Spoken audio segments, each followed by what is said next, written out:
The 2025 Audi RS e-tron GT is the Q-ship GOAT. First drive review.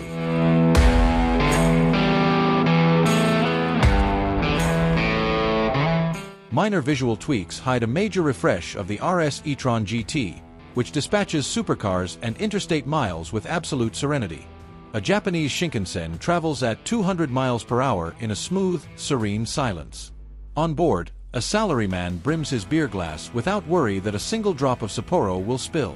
Much has changed since the first iteration of the e-tron GT bowed in 2020, even if its exterior looks only subtly different. Side by side, it's apples to apples. The new car receives a more rounded shape overall, with slight tweaks now separating the capstone RS e-tron GT performance, tested here, from its lesser S e-tron GT brother. Still, the e-tron GT's body looks sleeker than a French disco. It's the best-looking EV on the market, bar none. More characterful than a Tesla. Sharper than a Lucid. Prettier than any Mercedes. The RS e-tron GT's interior looks great too, if not as breathtaking as the car's gorgeous skin. Only a few niggles appeared after a 3-hour road drive in the mountain roads near Vegas, pointed out and harped on by my co-driver, Matt Farah of the Smoking Tire podcast. Complaint number 1. Flimsy little plastic handles actuate the doors from the inside. Complaints 2 and 3. Touch-capacitive touch buttons. 2. The squared-off steering wheel. 3. These complaints are peanuts, of course, but there are precious few things you're guaranteed to touch every time you drive a car. The steering wheel and the door handle are 2 of them. It's those little swipes of frosting that separate the merely great from the divine. At this price point, every single component in the vehicle's interior should flatter its driver. Outside those tiny pain points, this interior feels as premium as its roughly $190,000 as tested price demands, though still a step down from more sumptuous offerings from the Brits. Full marks to Audi's designers for the huge strakes of forged carbon trim pieces that split the dash into upper and lower segments, however. It's a gorgeous little visual touch, the material borrowed from those mile-wide spoilers perched atop Lamborghini's raunchiest track cars. But inside this Audi, forged carbon adds a splash of texture without leaning on dowdy wood grain or entirely predictable woven carbon panels. But mostly it's the interior's quietude that transmits a sense of quality. On good asphalt, the cabin is whisper silent, save a pinch of whine from the e-tron GT's 2 permanent magnet synchronous motors.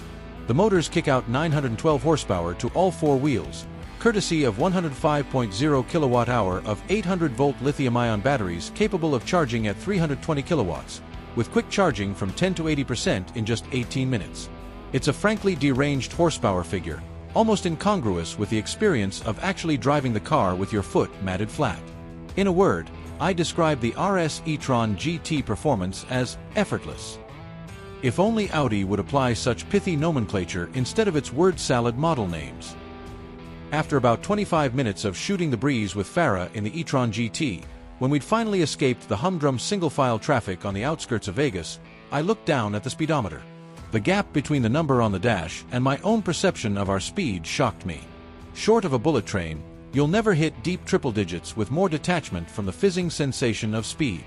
The RS e-tron GT simply glides. 105 feels like 55.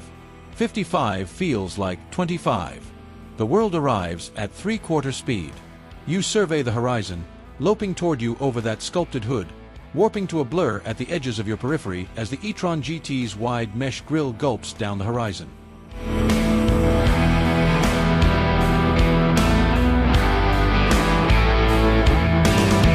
If that sounds exactly like the detachment you've avoided in your own cars, you are not alone.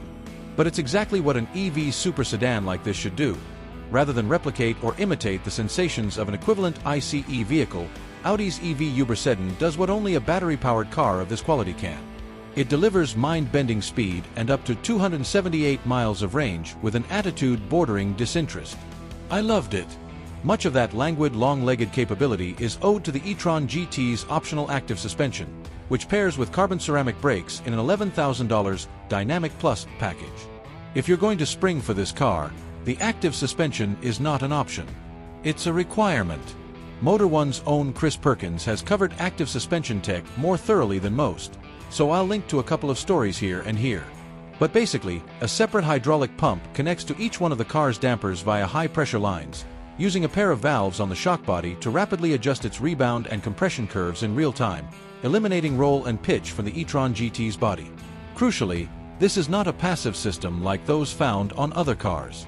These other systems, no matter how sophisticated, reactively adjust to suspension moments, firming or slackening the shock fluid in the fractional seconds after you've turned hard into a corner. Audi's active system pressurizes the shock via a hydraulic pump to offset forces acting against the shock, actively, reactively, and proactively, in order to eliminate body roll entirely. The system can even pitch the car forward/backward or roll it side to side in anticipation of a corner, leaning the car into the apex like a motorcyclist.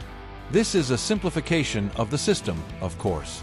Sensors and computers and components at every corner of the car work in harmony to make this active suspension work seamlessly. But describing the sensation of the system working is far harder than describing the nuts and bolts of the tech itself. It's brain-melting stuff. An empty racetrack allowed us to activate and deactivate the system in back-to-back runs, alternating flat-foot acceleration and threshold braking until the straight gave way to a set of fluid and surprisingly interesting corners at Speed Vegas's mile-ish-long track. Through these flowing corners, the active suspension had me cackling in disbelief as the e-tron GT sliced past apexes and over curbing with a totally flat cornering attitude. Audi was keen to remind us that active suspension is a comfort feature, not go-fast tech. Could have fooled me. Still, this is not a track car. It weighs too much and it'd chew through tires in no time. But damn if it wasn't fun to whip the e-tron GT through a few tight corners to find the surprisingly high limits of the active suspension's capability. Would the sensation dull in time? On a track, certainly. On the road, just cruising or commuting? Never. There's few sections of roadway where you'd leave the system off. After our brief track shakedown of the suspension tech, I caught lead engineer Stefan Riehl standing near the car, a smoldering cigarette perched between his fingers. Riehl helmed the engineering effort for every great Audi you've lusted after in the past 25 years, from the early RS6S, through the R8, and now this silent assassin EV. I asked Riehl how Audi tuned roll into the active suspension's ragged limits, reminded him of a conversation we once had about the curiously positioned coolant overflow reservoir in the V10 RS6, and finished with a simple question. Is this EV stuff as fun to develop as those wacky, bombastic old Audis? It's the most powerful, fastest accelerating Audi ever, Riehl said with a shrug, waving his cigarette at the car and echoing verbatim the tagline posted on the Audi PowerPoint from earlier in the day. His point became self-evident. Riehl was as excited to discuss this RS e-tron GT performance as any of the litany of powerhouses which came before. Of that I'm sure. But this car's performance is perhaps the least interesting thing about the car. More interesting, how the Audi does all those numbers without a fuss.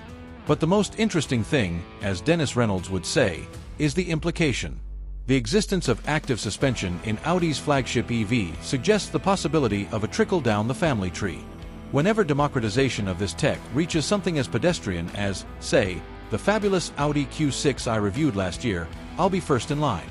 Until then, the Audi RS e-tron GT performance stands as a monument to easy speed.